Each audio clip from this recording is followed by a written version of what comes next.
Olá, senhoras e senhores. Espero que todos tenham visto os vídeos que eu indiquei lá na página do curso. Um deles mostra como raios-x são produzidos, o tipo de aparato que é usado para isso, bem interessante. O outro descreve as aplicações, os diferentes níveis de energia de raio-x, tá certo? Nós vamos falar de raio-x mais no final dessa aula de hoje. Por hora eu vou utilizar o conceito para descrever o efeito Compton.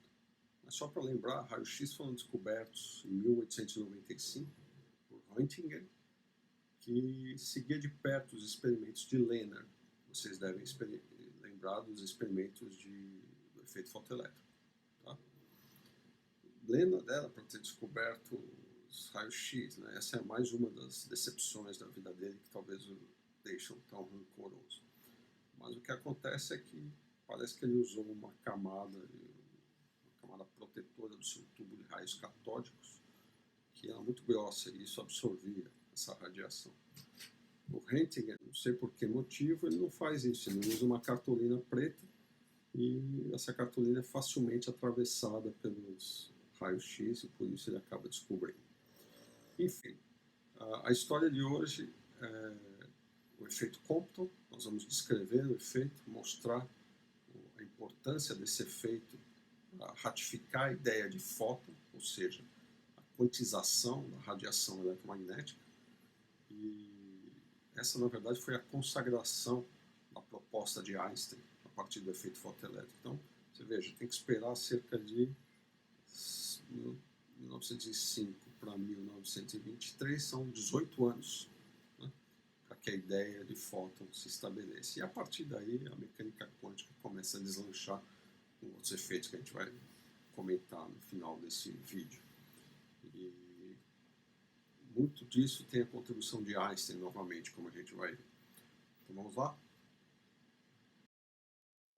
Bom, para falar do efeito Compton, descoberto por Compton em 1923, leva o seu nome, que nada mais é do que raio-x.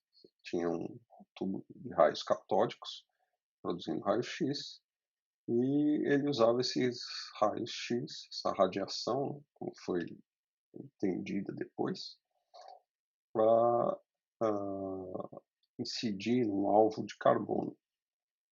Esse alvo de carbono, obviamente, com seus átomos, elétrons e seu núcleo, tinha seus elétrons espalhados por esse raio-x. Então, o processo, basicamente, é radiação e elétron, de alguma forma, interagindo e produzindo o chamado efeito Compton ou espalhamento Compton. Mas para entender isso, antes a gente vai introduzir um conceito que o Einstein colocou, não antes de 1916, e só começa a trabalhar com essa ideia de momento linear para a radiação a partir dos artigos em que ele tenta estudar a interação da radiação com moléculas de um gás. A verdade é que ele ainda estava um tanto desconfortável com essa ideia da radiação como quanta de energia, como partícula, né? Não admitia ainda muito esse problema que havia de compatibilidade entre o eletromagnetismo clássico, que descrevia a radiação como ondas, e a ideia que ele próprio coloca do fóton, né? Ou quanta de energia. Ele achava que de alguma forma isso seria resolvido. Por outro lado, ele já está mais propício a aceitar a ideia desse novo formalismo em que a radiação pode ser considerada como quanto de energia e dá espaço extra que é admitir um momento linear da radiação, já que ele mesmo começa a admitir essa ideia da luz se comportando como partícula. Veja que quando ele diz isso, ele ainda está meio reticente em aceitar a ideia da luz como partícula. Ele diz se comporta como. Ele faz sempre questão de reforçar essa ideia, sempre na esperança de que vai surgir uma explicação que concilie esses novos fenômenos com o que você conhece da teoria de Maxwell do eletromagnetismo. É bem possível que vocês já tenham visto um pouco de relatividade especial no curso de Física 4. Se não viram, eu vou só usar as fórmulas principais que são resultados dessa teoria de Einstein para o movimento relativo, e uma delas é a expressão para a energia. A energia de uma partícula é a massa dessa partícula vezes c quadrado dividido por raiz de 1 menos v quadrado sobre c quadrado. Lembrando que aqui eu estou falando de dois referenciais inerciais, um em repouso e o outro que se move com relação a esse primeiro com uma velocidade v, essa velocidade que aparece no denominador. A expressão para o momento linear, nesse referencial, pode ser escrito, supondo que a velocidade se move junto com o referencial, portanto a mesma velocidade v que o referencial, 1 menos v quadrado sobre c quadrado. Bom, essas são as duas equações importantes do movimento relativo com velocidades próximas à velocidade da luz. O que vocês podem usar, vocês podem combinar essas duas equações, façam isso como exercício, para fornecer a seguinte equação: e quadrado menos b quadrado c quadrado igual m quadrado ca². Essa relação é a relação importantíssima de Einstein, que envolve energia e momento linear. E observe que quando a partícula que você está falando é uma partícula sem massa, essa energia te dá E igual a P vezes C, ou seja, o momento linear, né, com M igual a zero, E igual ao momento linear vezes a velocidade da luz. Ou, em outras palavras, se estiver falando do fóton, o momento do fóton é igual à sua energia dividido por C. Que é essa ideia que o Einstein passa a mostrar a partir de 1916 com relação à radiação. E outra coisa também, essa é a situação relativística, né? Se você considerar nessa situação relativística que a partícula não tem movimento, ou seja, o momento linear da partícula é zero, então a energia da partícula, toda a energia da partícula vai ser simplesmente sua massa vezes c², que é a raiz disso daqui. Tá? O pessoal às vezes usa uma linguagem que não é muito apropriada, que é massa de repouso. Não existe massa de repouso, existe energia de repouso. Energia de repouso é aquela energia quando a partícula não tem movimento, ou seja, quando isso aqui é zero, que é justamente a sua massa vezes c². A massa é sempre a mesma, a massa é uma característica da partícula. Antigamente se usava muito essa linguagem, mas é uma linguagem equivocada. Tá? E, por outro lado, para uma partícula de massa zero, como é o caso do eletromagnetismo, o fóton não tem massa, tá? Para essa situação, o momento linear está relacionado por essa mesma relação quando a massa é zero, dessa forma com a energia, ou seja, o momento linear do fóton é sua energia sobre C. Classicamente, se vocês lembrarem, você tem energia, essa energia que eu estou falando vai ser só energia cinética, mv² sobre 2, o momento linear E é a massa vezes a velocidade da partícula, de tal forma que você pode escrever a energia cinética da partícula é E² sobre 2m. Bom, essas relações são as relações clássicas para energia e momento linear. Tá? Isso aqui é relatividade galileana. Os que não lembram, esse é o nome. Já aqui nós temos as equações relativísticas no sentido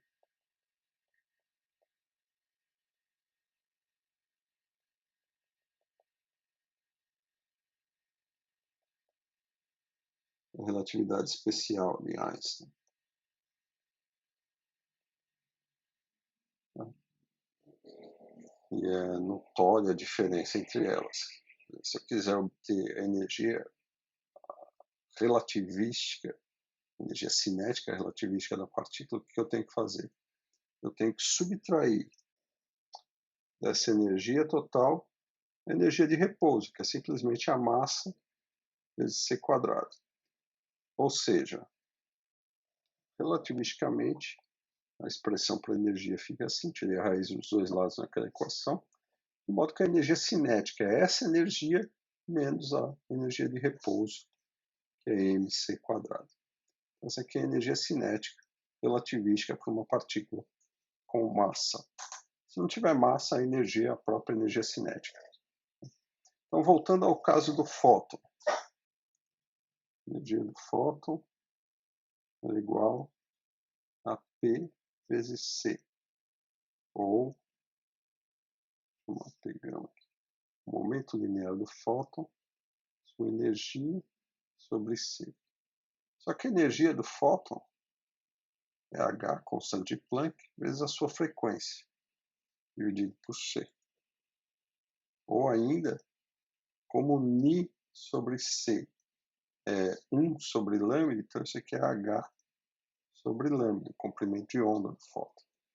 Tá? Então você pode usar essas duas expressões, P gama igual a Hni sobre C ou H sobre lambda como o momento linear do fóton. Observe que nessa relação a gente tem uma quantidade que é associada a partículas, que é um momento linear, do lado esquerdo, e do lado direito a gente tem uma quantidade que está associada a ondas, comprimento de onda. Ou seja, essa relação é uma relação que mostra o quão ambíguo é esse objeto que a gente chama de radiação. Ou seja, ela é tanto onda quanto partícula. Tem os dois elementos que caracterizam uma coisa ou a outra. Agora, para pegar essa ideia de fóton, não foi assim imediato. Né? Em 1905, Einstein propõe a quanta de energia para radiação. Até esse momento só se chamava quanta. Fóton só veio depois, quando você absorve de fato essa ideia de que a radiação tem esse comportamento corpuscular. E não foi até os experimentos de Compton que a ideia se estabelece. Só depois de Compton é que isso vem a ser estabelecido. E é isso que nós vamos entender agora, a partir desse momento. Então, espalhamento Compton é o quê? Você produz raio-x, e esses raios-x vão espalhar sobre algum material, né, colidindo com elétrons nos átomos. Em outras palavras, estou usando aqui já colidir, adiantando a ideia de que essa radiação pode ser considerada como partículas. Mas no momento em que Compton fazia esses experimentos, ele não tinha ideia do que podia ser. Né? Então, os elétrons presos nos átomos e vem esse raio-x. Só que são raios-x com uma energia em torno de 10 a 100 kV. Se você pensar na energia de ligação de um elétron no átomo, que é da ordem de dezenas de elétron-volts, ele está falando aqui de dezenas de milhares a centenas de milhares de elétrons. Então são energias muito altas. Então facilmente ele arranca esses elétrons desses átomos. É muita energia. Em outras palavras, é como se esse raio-x estivesse espalhando elétrons livres nesse átomo. Essa é a ideia. Então, embora os elétrons estejam ligados aos átomos com energias da ordem de umas dezenas de elétron-volts, energias do fóton entre 10 a 100 kV são energias muito altas. Então, esse comportamento de como se ele estivesse livre é nesse sentido. Tá? Essa energia de ligação é desprezível. Para entender o resultado de Compton, vamos pensar primeiro no espalhamento clássico Thomson, que é o seguinte: você tem um fóton, ou melhor, não vamos pensar em fóton ainda, vamos pensar em ondas eletromagnéticas. Você tem campos elétricos, magnéticos, e você tem um elétron. Essa onda vai espalhar com esse elétron vai vibrar, vai chacoalhar, Quer dizer, a ação desse campo eletromagnético é basicamente exercer uma força sobre o elétron que só faz ele chacoalhar dentro do átomo, né? Essa chacoalhada, como a gente já sabe, tem a ver com aceleração e vai fazer esse fóton emitir ondas em diversas direções, ondas eletromagnéticas também, campo Z', B'. A diferença é que esses campos eles vão ter direções de propagação, essas ondas vão ter direções de propagação distintas da inicial, mas o comprimento de onda, lambda, da onda inicial vai ser igual ao comprimento de onda lambda linha. Vamos supor que eu tenho apenas uma frequência, um comprimento de onda, só para simplificar. Claro que, em geral, o espalhamento pode ser com vários comprimentos de onda, mas experimentalmente é mais interessante fazer estudos com luz monocromática. Vamos supor que tem uma luz monocromática, incide no elétron e o que sai é luz monocromática, só que com o mesmo comprimento de onda. Nada acontece com o comprimento de onda. Então entra vermelho, sai vermelho, entra azul, sai azul e assim por diante.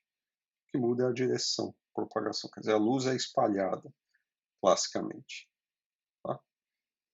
Existe uma expressão, seção de choque para isso clássica, não vou entrar aqui nesses detalhes, vocês veem cursos avançados de eletromagnetismo, mas o que é interessante é esse resultado que tem a ver com o comprimento de onda. Bem, o que o Compton faz?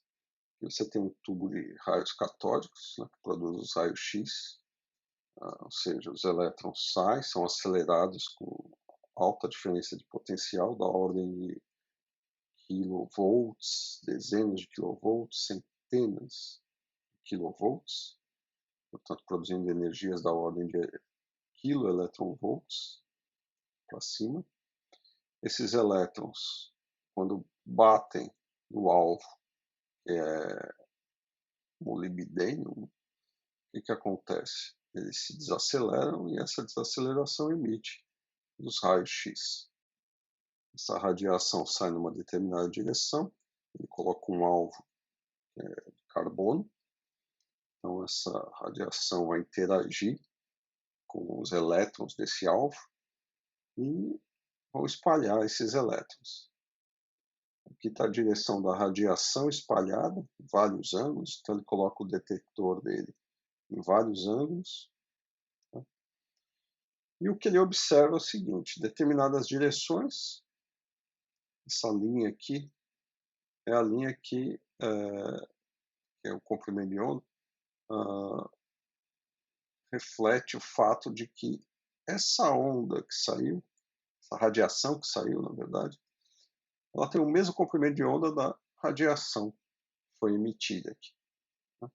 Ele sabe exatamente qual é o comprimento de onda da radiação que está saindo. Ele seleciona isso daí para que tenha um comprimento de onda bastante bem definido. Então ele não observa diferença nenhuma do comprimento de onda nessa direção a 0 graus. Mas mudando o detector a ângulos diferentes, ele começa a observar, não tem um pico só, mas tem dois. Aqui a 90 graus ele vê uma distinção ainda melhor entre esses dois picos e um ângulo maior, 135 graus, uma distinção ainda mais clara. Bom, essa distinção diz o seguinte, você tem uma distribuição dessa radiação que está chegando, e as intensidades máximas estão nesses picos. O curioso é que essa linha sempre à esquerda é exatamente a linha que tem o comprimento de onda original. No caso dele, 0,0709 nanômetros. Nano é 10 a menos 9, para quem não lembra. Então aqui não tem nada, mas aqui já começa a ter uma distinção, tem raios, radiação gama saindo com o comprimento de onda original e alguns com o comprimento de onda distinto. Tá? Cada vez mais distinto. E isso é fantástico, porque não era o que você esperava. Lembra que a gente acabou de falar do espalhamento Thomson? A radiação ela não muda de comprimento de onda, ela pode mudar de direção, né? A onda que se propaga eletromagnética muda de direção, mas não de comprimento de onda. E o experimento dele deixa claro que o que acontece é que você tem comprimentos de ondas diferentes no estado final. Você tem o comprimento de onda original também, mas tem um comprimento de onda diferente.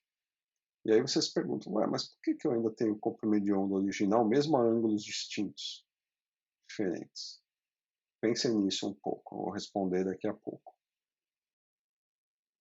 Bem, antes de publicar os resultados dele, o Compton apresentou, parece que, essa descoberta numa conferência. Quer dizer, ele menciona que nesse experimento que ele fazia com os raios-x, ele percebeu uma pequena diferença no comprimento de onda de fótons que estavam saindo do seu tubo de raios catódicos. Na plateia parece que estava o Debye, e o Debye começou a trabalhar nisso também. Compton publica o seu trabalho, Debye concomitantemente também publica, e ele menciona o fato de que o Compton tinha apresentado isso numa conferência. E claro, quem levou foi o Compton, porque foi de fato o descobridor do resultado, do efeito.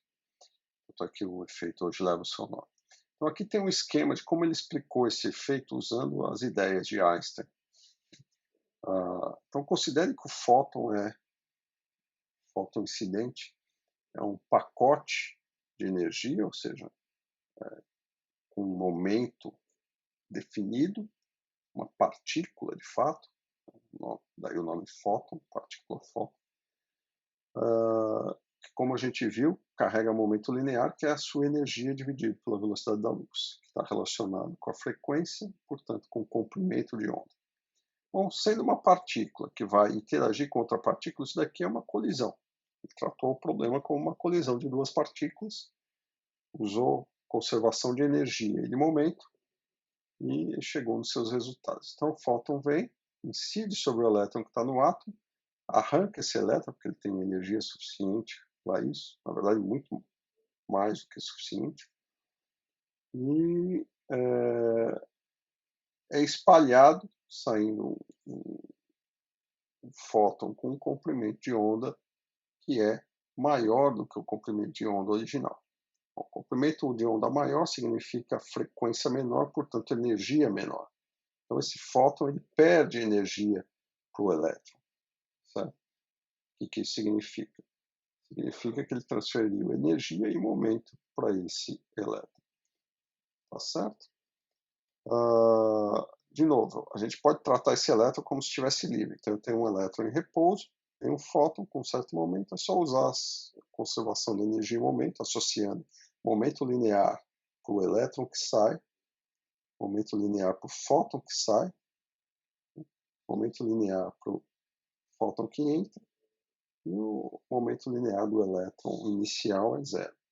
Tá? Ele só tem energia, que é a energia de repouso, ou seja, a sua massa vezes c quadrado.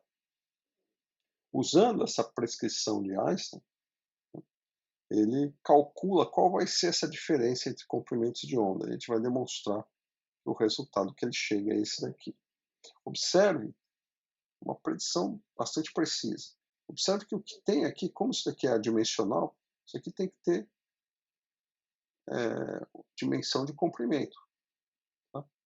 Isso aqui é chamado comprimento Compton. Em homenagem a ele também. Então, H sobre a massa da partícula e C vai ser chamado de comprimento de Compton, tá? Para essa partícula. Nesse caso, a massa da partícula é a massa do elétron. Então, vamos obter esse resultado fundamental de Compton, que é usado para explicar esse fenômeno e também estabelecer definitivamente a dualidade partícula-onda da radiação. Então, partindo da equação relativística para a energia, E quadrado, bom, P quadrado vezes C quadrado vezes M quadrado CA4, vamos associar ao fóton inicial, lembrando que fóton massa nula. Então ele tem energia inicial I, PI, momento inicial PI vezes C. Então isso implica, a gente já viu, PI igual PI sobre C. No fim das contas é H sobre lambda I, como a gente viu lá em cima. O elétron inicial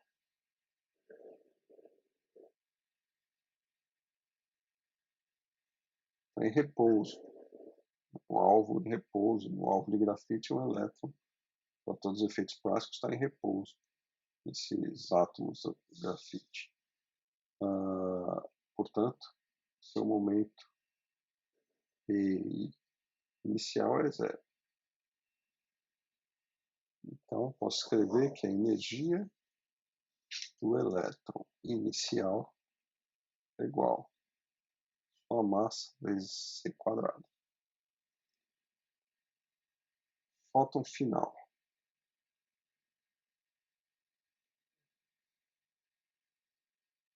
Fóton final, de novo, massa nula, né? Sempre massa nula, mas não custa nada repetir até vocês gravarem tudo isso. Então, o momento do fóton final, PF, sua energia dividido por C, portanto, H sobre lambda F.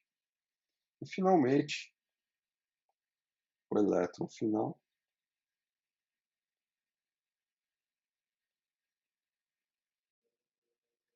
o momento PE, vai ser igual a raiz da sua energia menos energia de repouso, dividido por C. Bom, com essa associação dos momentos lineares e energia, a gente pode usar a conservação do momento linear e conservação de energia para obter a equação desejada. Então, vamos começar com a conservação do momento linear, observando que eu estou usando aqui PI e I para o fóton inicial, PF e EF para o fóton final. E para o elétron, como ele só tem momento linear no estado final, estou chamando de PE. A energia dele é E no estado final. Então, quando não tem índice aqui, é a energia do elétron.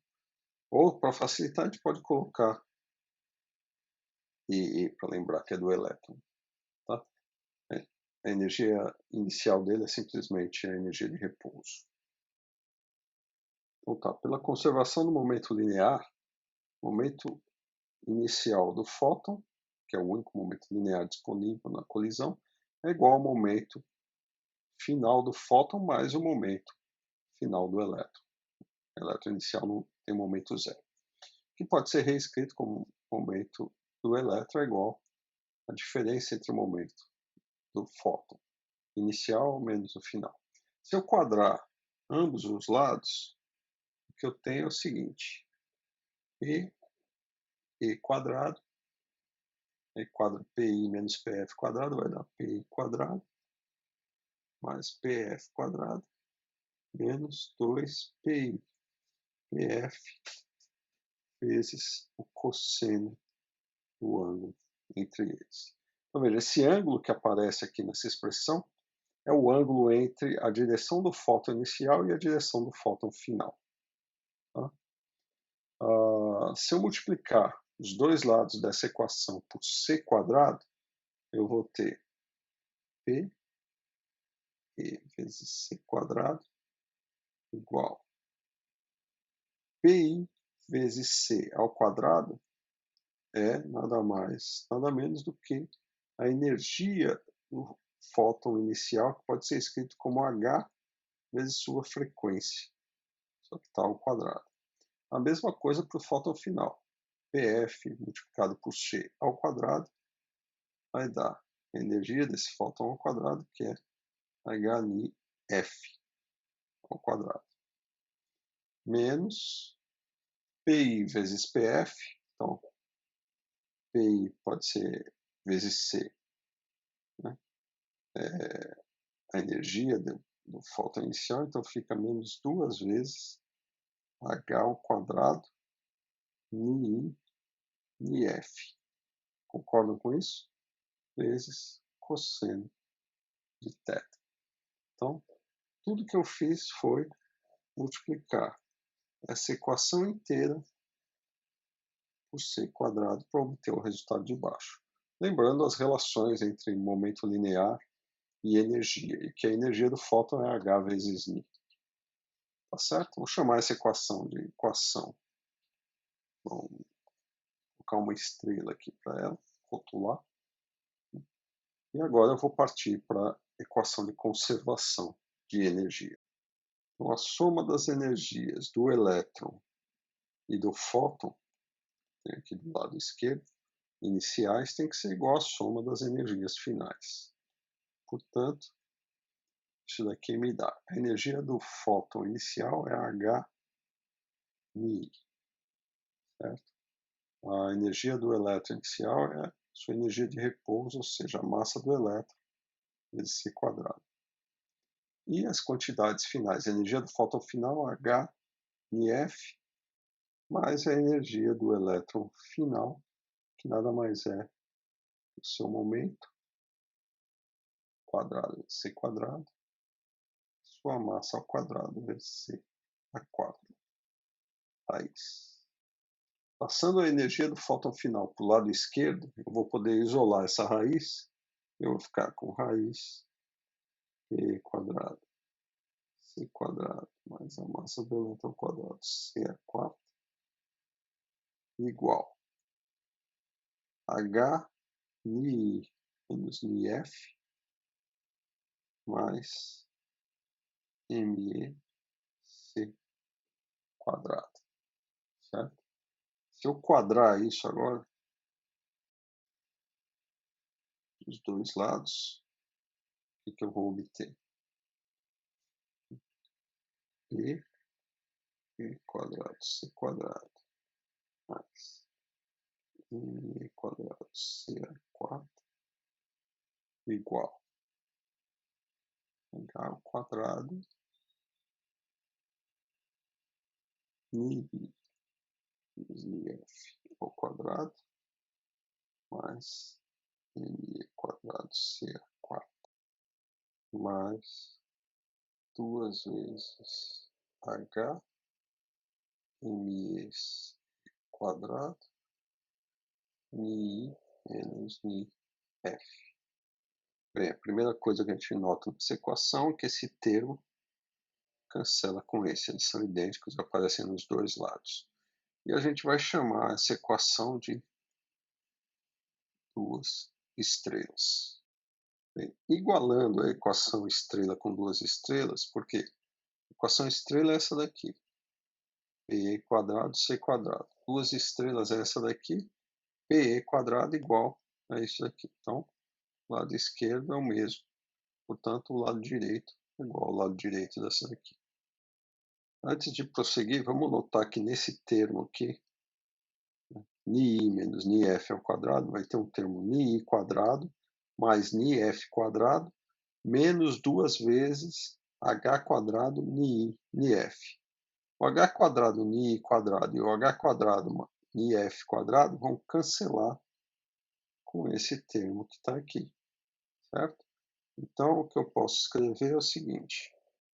Então, dessa equação sobra esse termo, já que esses cancelaram com esses dois aqui. Aqui ainda sobra um termo menos 2H quadrado Ni F. Então, eu vou copiar esse termo aqui embaixo. Temos menos 2H quadrado Ni F cosseno θ. Esse é o lado direito da equação estrela, que tem que ser igual ao lado direito da equação sem estrela, que vai ser menos 2H quadrado Ni F mais 2H ME C quadrado Ni menos Ni F.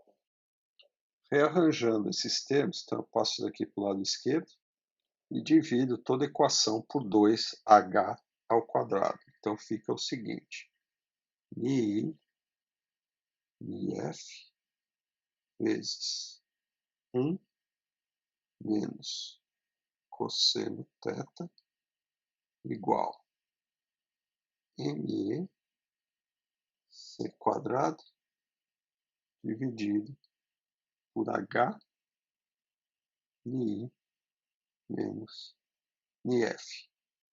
Dividindo toda a equação por ni e nif, tenho então 1 menos cosseno θ igual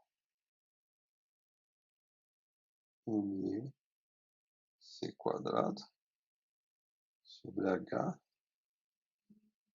1 sobre nif menos 1 sobre ni i. Usando o fato que c sobre ni é igual a lambda, então coloco um c para dentro dos parênteses. Né? Eu vou ter aqui c sobre nif, c sobre ni, e passo o fator restante para o lado esquerdo. Então eu vou ter o seguinte, lambda f menos lambda i igual a h sobre me c 1 menos cosseno θ, que era justamente a equação que a gente procurava. Ou, em outras palavras, o delta lambda, a variação no comprimento de onda, h sobre MEC 1 menos cosseno de θ, que é outra forma de escrever essa mesma equação. É o resultado lá do Compton, né, que ele chegou no seu artigo. Lembra, isso daqui tem dimensão comprimento de onda e é chamado comprimento de onda de Compton, lambda c.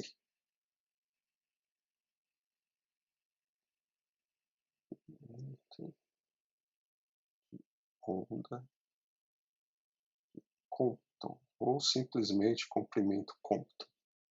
É fácil observar agora que quando o ângulo de espalhamento é zero, ou seja, quando o fóton quase não é espalhado, cosseno de zero é 1, isso daqui dá zero, ou seja, delta lambda é zero, então você não tem desvio nenhum. Então aquele primeiro pico naquela figura, a gente entende muito bem, né, sem nenhum desvio no comprimento de onda, quando o ângulo de espalhamento é zero.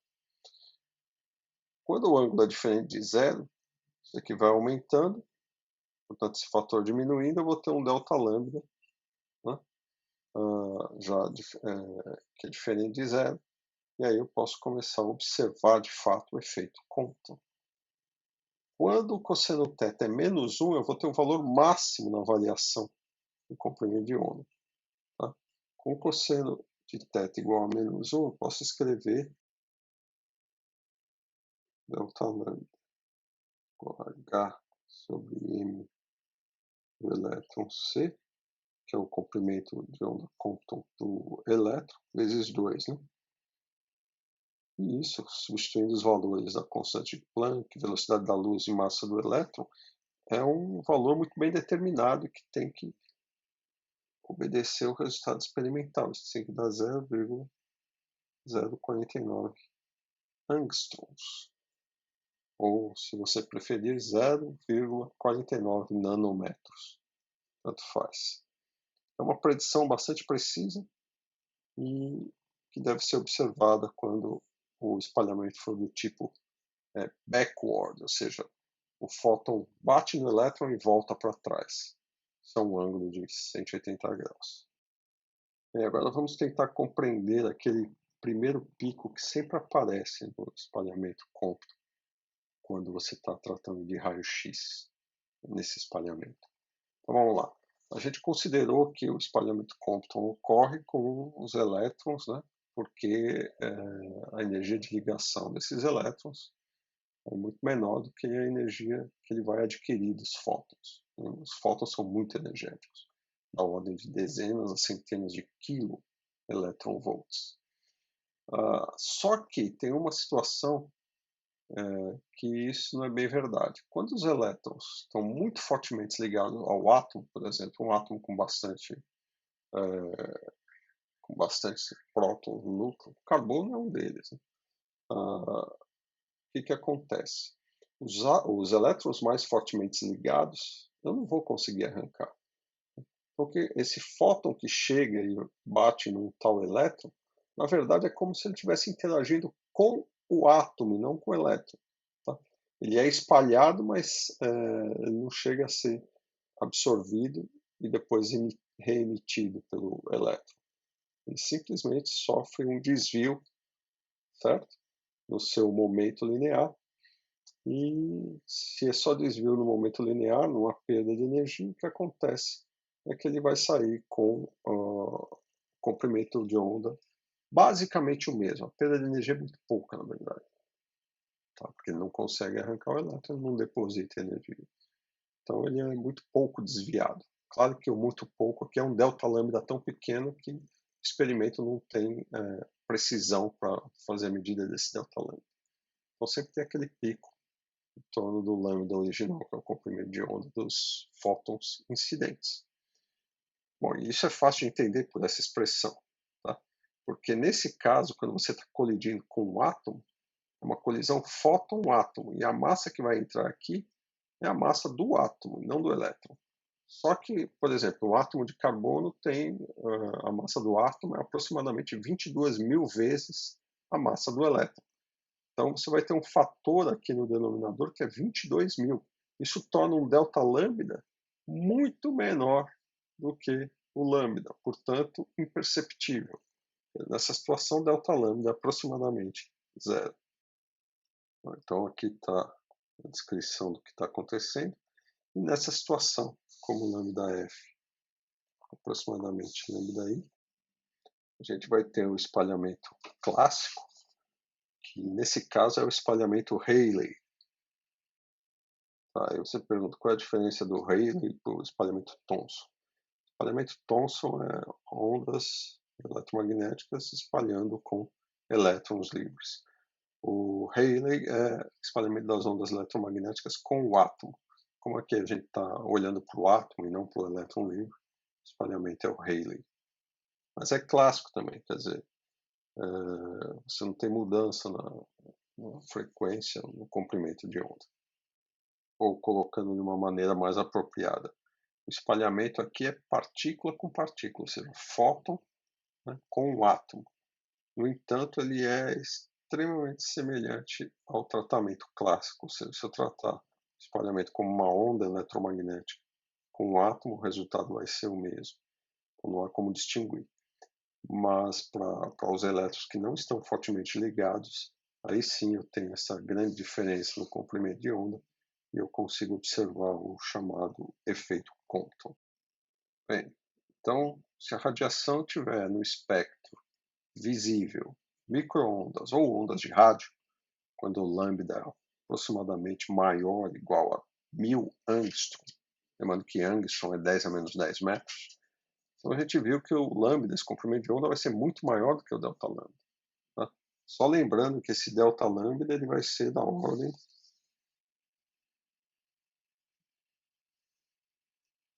0,049 angstroms.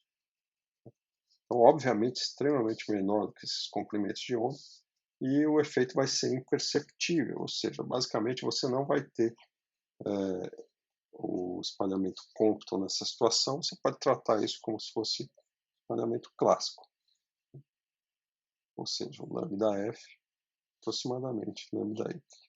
Então, resumindo, para lambda muito grande, lambda tendendo a infinito, seria a linguagem apropriada, o comprimento de onda não varia. E os resultados vão ser indistinguíveis dos resultados clássicos. Né? Domina o espalhamento Rayleigh, ou Thomson se o elétron estiver livre. Mas como a gente está falando de colisão com algum material, com vários átomos, então geralmente é o espalhamento Rayleigh que a gente está se referindo, como é o caso do experimento do Compton.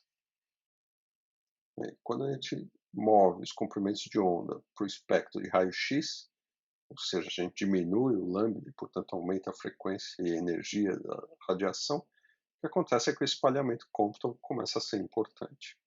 E se a gente for além ainda, para lambda tendendo a zero, ou seja,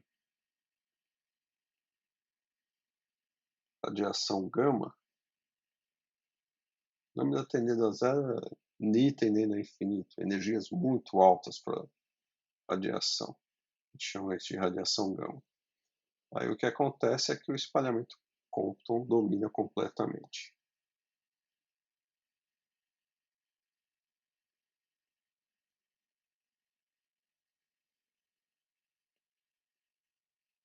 Quer dizer, com energias tão altas, você arranca qualquer elétron na sua colisão.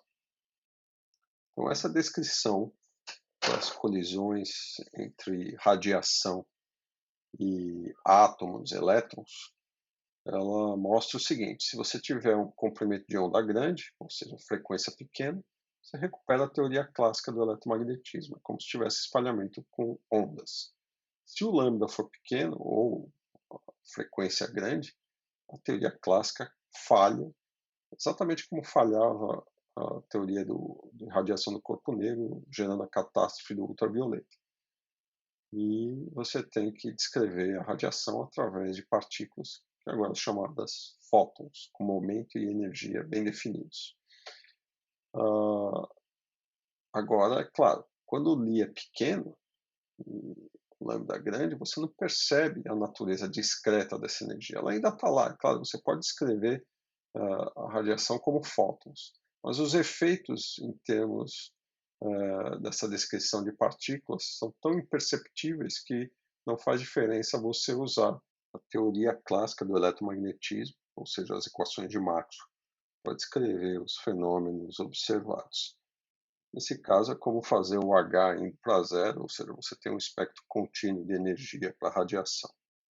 Então, só para finalizar essa brincadeira com o efeito Compton, a gente pode analisar os resultados do Compton, lembrando que ele usou no experimento dele um comprimento de onda inicial 0,0709 nanômetros. Isso daqui é teórico. Né? A gente sabe o valor de H, da massa do elétron C, a gente obtém esse valor teórico. E experimentalmente a gente obtém o valor do segundo pico. O primeiro pico é esse lambda, o segundo pico, para cada ângulo, tem um valor diferente. Então eu posso fazer o delta lambda, achar o delta lambda, eu sei quem é o ângulo, né? Passo para lá dividido, em princípio eu devo ter delta lambda dividido por 1 menos cosseno θ igual a esse valor, ou pelo menos próximo desse valor, que é a predição teórica. Tá? Então vamos lá. Bom, no caso desse ângulo igual a zero, não preciso fazer nada, porque ângulo igual a zero, isso aqui dá zero, então delta lambda igual a zero. O nome daí é o próprio valor inicial do comprimento de onda.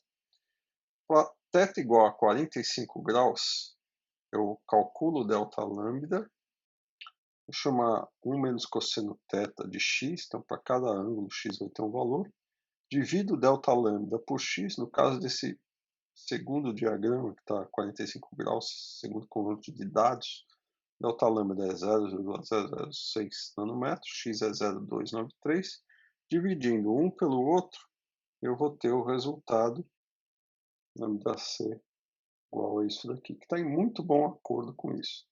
Claro, aqui tem um zero a mais, porque aqui está escrito em nanômetro, aqui em angstrom. Se eu colocar em nanômetros, é só acrescentar um zero aqui, passar a vírgula para uma casa para cá. Bem, vocês podem fazer, vamos fazer para o maior valor que ele obteve do ângulo, para ver quanto que dá.